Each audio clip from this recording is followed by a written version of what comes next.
I'm Nicole Alvarez. We're live at the KROQ Coachella house with Bob Moses, and we were just like geeking out and talking Game of Thrones, so I guess now we have to be professional. We do. Damn it. Darn.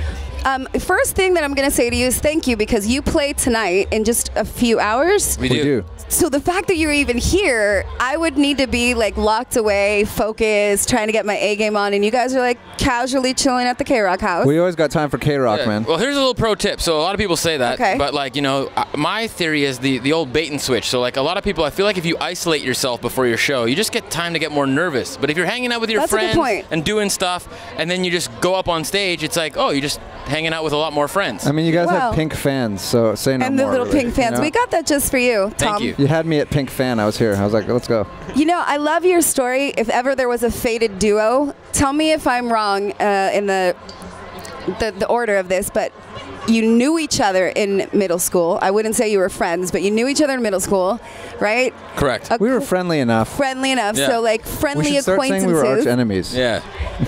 Friendly acquaintances in high school. Then one moves to New York, the other moves to New York. And then how did you reconnect? This is where it got interesting. Ran into each other in a Lowe's parking lot. Lowe's and like the Lowe's hardware store. Lowe's, like, sponsorship pending. Handyman. Okay. Yeah. Okay. Handyman Howie, Lowe's, you know, I was trying to be all handy, and I went What Lowe's? Where in the world? The Lowe's in Gowanus, Brooklyn. It's at like Smith 9th Street. Okay. And 2nd Avenue. What aisle? What were you buying? No, we just were in the parking lot. Oh, in the parking lot. So here's the thing. We each had studios a block away from each other, and if you had it figured out, going through the parking lot shaved like 5 minutes off your trip walking to the studio. It was a big parking lot. Oh. Yeah. Wow. Okay, that's good thinking. And then you just bumped into each other, and then what happened? We had like one of those, like, you know, Bill and Ted, like, awesome, dude, and then we should make music, and then we ended up making music, and now we're here. And now you're here at the KROQ Coachella house with your little pink fan. Yeah. It's just, it's bad for, I'm a fidgeter, so I'm just going to put that down. I love that. I know that you have background in different kind of music, and you love rock, punk, grunge, electronic, and you've been able to funnel it all into the Bob Moses sound, which is incredible. But how long did it take you guys to kind of connect and vibe out what Bob Moses sounds like? That's a great question, because we actually have an answer to it. Oh, really? We spent about a year trying to figure out how to take pop, punk, grunge, electronic music and put it all in a blender and end up with Bob Moses. Yeah. And we signed with a little independent label in Brooklyn called Scissor and Thread.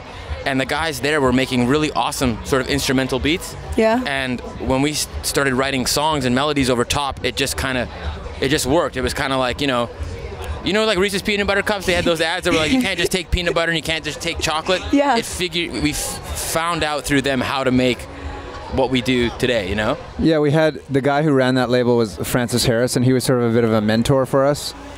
And he was doing like really melodic deep house stuff and sort of really a lot of organic sounds. Yeah. And so that kind of opened the door to us to be like, oh, we can do more melody and chord changes within like house music. And so that's kind of where we got it from. And yeah, it was like, you know, it was like a year of producing a song like over there and then over there and then up there, like totally different styles, trying to like shoot in the dark and find our way. And then there was a really nice scene in New York happening at that time that we were a part of, like a warehouse rave scene, and like this sort of collective of guys, and we just sort of fit into that, and it was a really nice serendipitous thing. It's so cool because there's not a Bob Moses song that it's not just a song, it's a vibe and it's a feeling. Like, you guys are the soundtrack to some of my more interesting thoughts.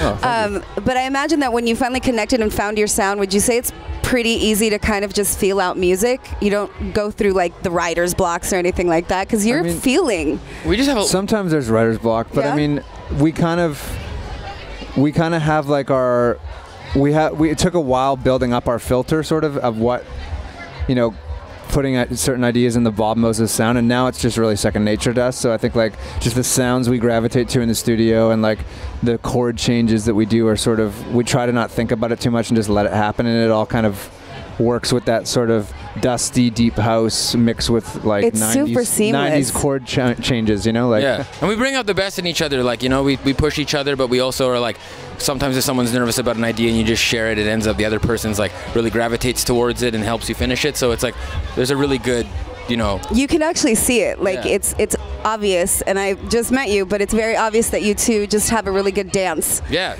you know. We try to dance. We're dancers. Yeah. What was the vision when you finally became Bob Moses? Was it getting on radio? Was it playing stadiums? Was it touring the world? I mean, changing lives. I remember the first goal we had was we wanted to play as a band, and that felt like such a big step, like playing warehouse raves with like laptops, and you know what I mean? Yeah. And so for us, it's we always sort of, you know, we come from punk rock bands and metal bands and all this kind of thing. And just doing stuff like this, like being able to come to Coachella and play the outdoor theater with a band, and then come to the KROQ house and do an acoustic set, and then go do a DJ set somewhere else. Like, we just feel so lucky that we've been able to sort of tap into all those things and be able to do them. You have a really elegant, edgy sound, which is not really easy to accomplish. I call you architects of sound because you take so much and you just build your own thing. I'm not the only asshole who thought Bob Moses was one person. It's okay. We forgive you. Well, the best is when people come up to like one of us and they're like, "Hey, dude, I just met Bob." Or the dude who comes up to our tour manager and is like, "Hey, I went to high school with Bob. You should give me a pass. You want to see me?" Yeah. No, there's no such thing as Bob. I blew my mind. I'm like, there's two of them? Which one is Bob and which one is Moses? Neither. That's turns out no, it's Tom and Jimmy, but there is a man named Robert Moses, and might you explain to us who that man is? Well, the architect of sound thing was actually quite fitting. So he was a city planner.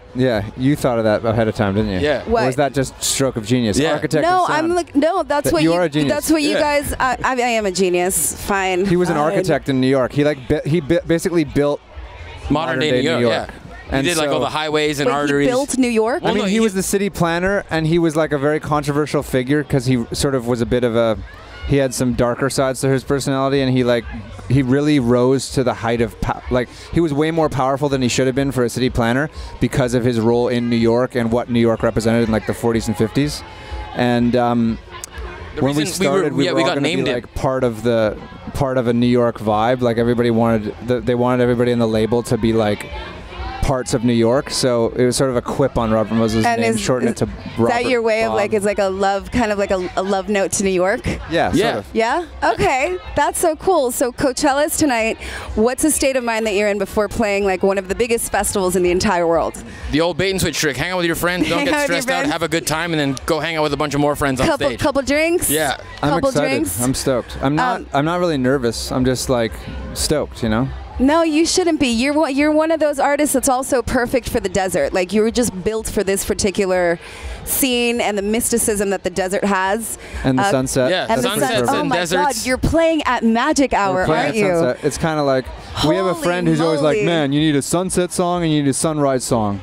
And I'm like, all right, Gio, now we're doing our sunset set. It's oh my God, you're with our sunset songs. Magic Hour at outdoor stage. Yeah. Holy Moses. See what I did there? Holy Moses. See what I did there? I am a genius. We've always wanted to try this thing, maybe parting the crowd, but we've never gotten into it, you know? Like I'm sure you'll get there. Yeah, one day. I have faith in you. Well, you guys, it has been an honor to meet you. It's kind of so trippy because I listen to it and it just sounds like, it's almost like, I don't know, like this deity is making these sounds like they're not of Earth, and then you guys are just two of the coolest humans ever, and stylish. You know? And stylish to boot. We're just a couple Canucks, just trying to make their way in the music world, you know? Find our way through Coachella, survive, you know? Ladies and gentlemen, Bob Moses. I'm Nicole Alvarez. We are live at the KROQ Coachella house. All right. Thank you.